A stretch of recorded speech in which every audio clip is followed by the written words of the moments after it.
Important topic for class 12 board examination प्रिपरेशनच्या या YouTube सिरीजवरती विद्यार्थी मित्रांनो तुमचं पुन्हा एकदा स्वागत आहे.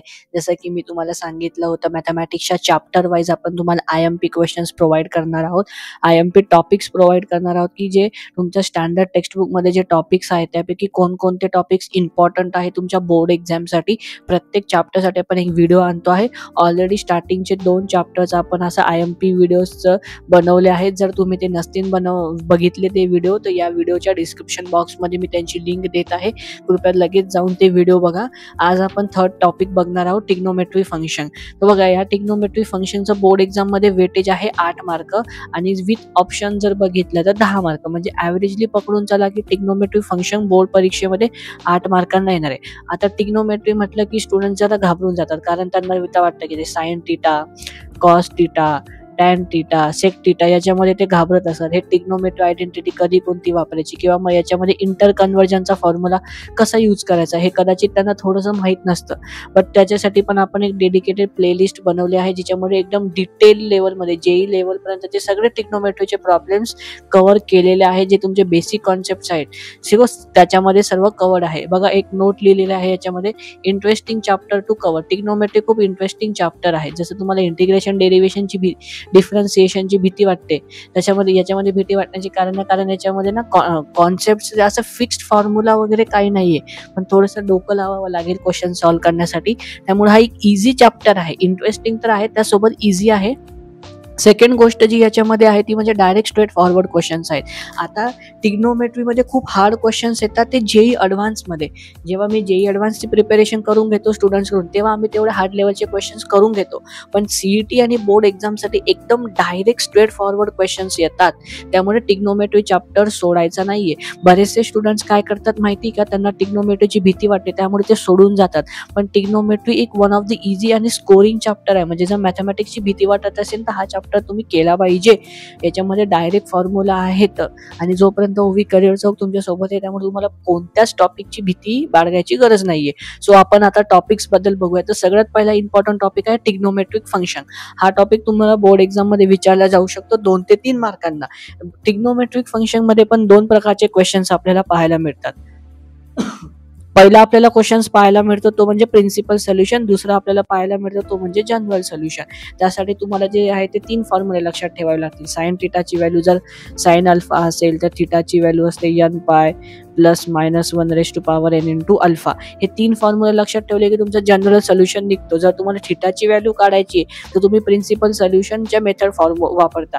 आता ट्रिग्नोमेट्री फंक्शन टॉपिक समजण्यासाठी फक्त तुम्हाला एकच कॉन्सेप्टची गरज आहे, तो म्हणजे तुम्हाला कोऑर्डिनेट सिस्टीम समजणं गरजेचे आहे. जर तुम्हाला एकदा व्यवस्थित कोऑर्डिनेट सिस्टीम समजली, जर तुम्हाला हे कळलं की फर्स्ट क्वाड्रंट मधनं सेकंड, आता समजा हे 4 क्वाड्रंट आहे, फर्स्ट मधनं सेकंड मध्ये कसं जातात, सेकंड मधनं थर्ड मध्ये कसं जातात, थर्ड मधनं फोर्थ मध्ये कसं जातात, कधी पाय प्लस थीटा करायचं, कधी 2π मायनस थीटा करायचं, साइन थीटा कधी पॉझिटिव्ह असतो, साइन थीटा कधी निगेटिव्ह असतो, इव्हन फंक्शन साइन थीटा आहे का, साइन थीटा ऑड फंक्शन आहे का, हे जर तुम्हाला सर्व कळालं तर हे ट्रिग्नोमेट्रिक फंक्शन खूप इझी आहे मग तुमच्यासाठी, मग काहीच नाही.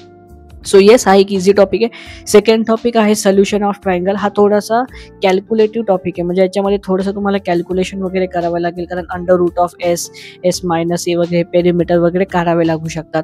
याच्यातला पहिला इम्पॉर्टंट टॉपिक आहे पोलार कोऑर्डिनेट. हा जे तुमच्या बोर्ड एक्झाममध्ये जो क्वेश्चन नंबर 1 असणार आहे ना MCQचा, त्याच्यामध्ये 100% पोलार कोऑर्डिनेटचा प्रश्न तुम्हाला सापडेल. त्याच्यामध्ये तुम्हाला X दिलेलं असतं, R दिलेलं असतं, X दिलेलं असतं, Y दिलेलं असतं, R काढायचं असतं, X असते R cos थीटा, y असते r sin थीटा, मग ते x² + y² = r². हे फॉर्म्युला वापरून तुम्ही पोलार कोऑर्डिनेटचे क्वेश्चन सॉल्व्ह करू शकता. मग त्यानंतर येतं sine rule, cosine rule, projection rule आणि त्याचे सगळे ऍप्लिकेशन्स. ते आपल्या टेक्स्टबुक मध्ये सर्व डिटेलमध्ये दिलेले आहे. त्यामुळे तुम्ही हे जरी कव्हर केला तर याचा प्रश्न 4 ते 5 मार्कांना येईल. लक्षात ठेवा, पोलार कोऑर्डिनेटचा प्रश्न 4 ते 5 मार्कांना येणार नाही. याचा प्रश्न आला तर 1 ते 2 मार्कांना येईल. म्हणजे साइन, कोसाइन, प्रोजेक्शन आणि ऍप्लिकेशन आहेत ते 4 ते 5 मार्कांना विचारल्या जाऊ शकतात. थर्ड आणि खूप इझी टॉपिक आहे, म्हणजे डायरेक्ट स्ट्रेट फॉरवर्ड टॉपिक आहे, इनव्हर्स ट्रिग्नोमेट्रिक फंक्शन. माझी आतापर्यंतचा रेकॉर्ड आहे, जे स्टुडंट माझ्याकडून इनव्हर्स ट्रिग्नोमेट्रिक फंक्शन टॉपिक शिकलेत त्यांनी त्याचा आन्सर या क्वेश्चनचा आन्सर देण्यासाठी त्यांनी कधीच पेनचा वापर केलेला नाही. म्हणजे विदाऊट पेन त्यांनी बघितलं आन्सर सोडवलेले आहेत, कारण आपण तेवढं त्यांना ट्रेन केलेलं आहे, तेवढे एक्झाम्पल सॉल्व्ह करून घेतलेत. त्यामुळे इन्व्हर्स ट्रिग्नोमेट्रिक फंक्शन पण बोर्ड एक्झाममध्ये 2, 3 किंवा 4 मार्कांना विचारला जाऊ शकतो. आणि तुमच्या बोर्डाचा सिलेबस म्हणजे HSC महाराष्ट्र बोर्डाच्या सिलेबसमध्ये फक्त इन्व्हर्स ट्रिग्नोमेट्रिक फंक्शन मधनं प्रिन्सिपल सोल्युशनचे क्वेश्चन्स येतील किंवा मग प्रूव्ह दॅटचे प्रश्न येतील. जर प्रूव्ह दॅटचा प्रश्न आलाय तुम्हाला ट्रिग्नोमेट्रीचा, जर तिच्यामध्ये tan A+B चा जर तुम्हाला कुठे फॉर्म्युला वापरायचा असेल तर तो 4 ते 5 मार्कांना येऊ शकतो depending on the question difficulty. त्यामुळे स्टुडंट्स, जर तुम्हाला हा जो थर्ड टॉपिक आहे आपला ट्रिग्नोमेट्रिक फंक्शन हा जर स्ट्रॉंग करायचा असेल तर हे जे 3 टॉपिक आहेत तुम्हाला फक्त ह्या 3 टॉपिकवरती तुम्हाला फोकस करायचा आहे. तुमच्या बोर्डाच्या पेपरमध्ये येणारा क्वेश्चन ह्या सगळ्या टॉपिक्सवरनं असेल, मी त्याची 100% गॅरंटी देतो. कारण दरवर्षी ट्रिग्नोमेट्रिक फंक्शनचे प्रेडिक्टेड क्वेश्चन्स असतात, एक्सपेक्टेड क्वेश्चन्स असतात. दरवेळेस काय असं भलता वेगळा क्वेश्चन येत नाही. त्यामुळे सर्व स्टुडंट्सनी हे जे टॉपिक मी लिहून दिलेत, हवं तर तुम्ही याचा स्क्रीनशॉट घेऊन घ्या आणि हे टॉपिक असे चेकलिस्ट वाईट म्हणजे 1 झालं की टिक करा, 2 झालं की टिक करा, हा झालं की टिक करा, असं हे टॉपिक सर्वे करा. म्हणजे हे टॉपिक तुमचे मेन IMP प्रायोरिटी आहे. ज्या स्टुडंटला 100 पैकी 100 आणायचे किंवा 100 पैकी 35 जरी आणायचे, म्हणजे त्याला फक्त काठावर जरी पास व्हायचं असतं तरी हे टॉपिक त्याला सर्व करणं बंधनकारक आहे. हे टॉपिक कंपल्सरी आहे. या टॉपिक करून तुम्ही आउट ऑफ पण आणू शकता आणि फक्त पास सुद्धा होऊ शकता. सो त्यामुळे बघा, this is sufficient to get the full marks भेटण्यासाठी हे सफिशियंट आहे. याच्यामध्ये मी एक नोट लिहिली आहे जी रेड कलरने दिली आहे मुद्दाम, आणि ही तुम्ही सर्वांनी रीड करायची आहे. Trigonometry is very important chapter, please don't skip them. आता बघा फ्रेंड्स, तुम्ही बोर्ड एक्झाम देणार आहात, त्याच्यानंतर तुम्ही कदाचित BSc कराल किंवा मग तुम्ही इंजिनिअरिंग करा, बरोबर. इंजिनिअरिंग मॅथमॅटिक्स असतं आणि तुम्ही इंजिनिअरिंग पास नाही होऊ शकत जर तुम्हाला ट्रिग्नोमेट्री येत नसेल तर. मी डिमोटिवेट करत नाहीये, पण इंजिनिअरिंगमध्ये ट्रिग्नोमेट्रीचा खूप मोठा रोल प्ले करतो. त्यामुळे आतापासून जर तुमचा ट्रिग्नोमेट्रीचा बेस स्ट्रॉंग असेल तर पुढे जाऊन तुम्हाला ट्रिग्नोमेट्री कव्हर करायला सोपं जाईल. त्यामुळे ट्रिग्नोमेट्रीचे जे सगळे फॉर्म्युला आहे, ट्रिग्नोमेट्री 2 पार्ट्समध्ये ब्रेक आहेत. एक 11वीचा ट्रिग्नोमेट्री आणि एक 12वीचा ट्रिग्नोमेट्री. 11वीचा ट्रिग्नोमेट्रीचं वेगळं तसं महत्त्व नाही आहे, कारण ते सगळं 12वीमध्ये यूज होते.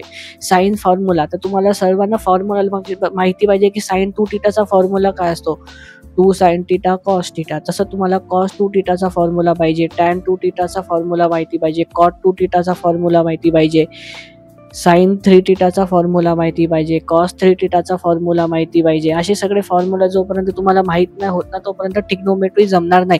त्यामुळे ट्रिग्नोमेट्री व्यवस्थित करायचं असेल तर सर्वात अगोदर तुम्ही फॉर्म्युले व्यवस्थित केले पाहिजे. आहे का तिच्यामध्ये हे टॉपिक डिटेलमध्ये कव्हर केलेले असतील.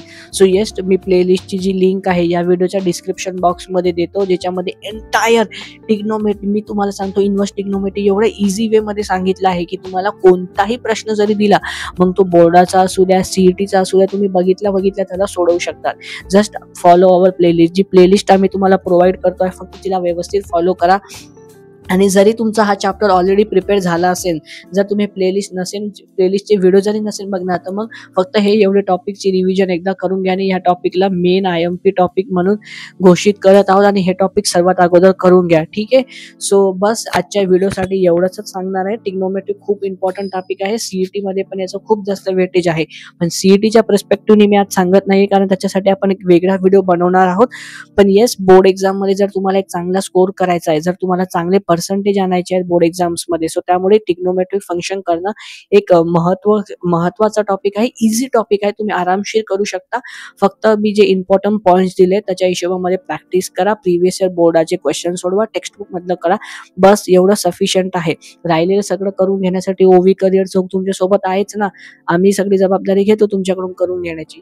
बस तुम्ही फक्त एवढंच करा. हा व्हिडिओ जर तुम्हाला आवडला असेल तर प्लीज चॅनलला सबस्क्राईब करा, जेणेकरून असे अजून इन्फॉर्मेटिव्ह व्हिडिओ तुमच्यापर्यंत पोहोचत राहतील. आणि OV करिअर चौकशी जोडल्याबद्दल सर्वांचं धन्यवाद.